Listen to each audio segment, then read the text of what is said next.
नमस्कार. मराठी दिनाच्या सर्वांना शुभेच्छा. लागले आम्हाला भाग्य, बोलतो आम्ही मराठी असं आपण म्हणतो.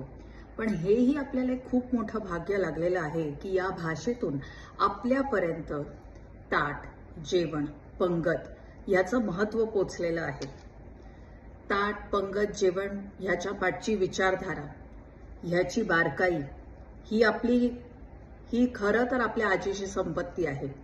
पण ही संपत्ती आजकाल आपण एका व्हायरल ट्विट, एका व्हायरल रील वर वाऱ्यावर उडवून लावतो.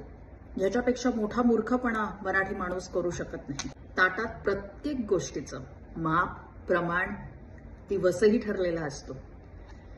तर सार म्हणजे सूप नाही आणि कोशिंबीर म्हणजे सॅलड नाही. काय आहे, भाषा बदलली की भाव आणि भावना दोन्हीही बदलतात. आपण सार, भात कमी खाण्यासाठी खात नाही, भाताबरोबर खातो. तसंच कोशिंबीर हे टोटल जेवण कमी खाण्याची स्ट्रॅटेजी नाही, तर ती डावीकडे आपल्या एक चौरस आहारातला एक लहान भाग आहे.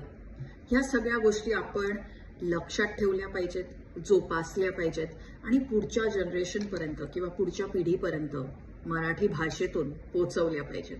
नाहीतर काय होईल, avocado toast, smoothie, salad, soup, seed shots या सगळ्या पाठीमागे, या सगळ्याच्या चक्करमध्ये आपलं पाकिट तर सपाट होईल, पण आपलं पोट नाही. मराठी दिनाच्या शुभेच्छा. हे रील मी खास 40 आणि 60 मधल्या वयोगटासाठी बनवलेलं आहे की वयानुसार मराठी माणूस बदलेल पण बिघडणार नाही, याची जबाबदारी आपण सर्वांनी उचलली पाहिजे. धन्यवाद.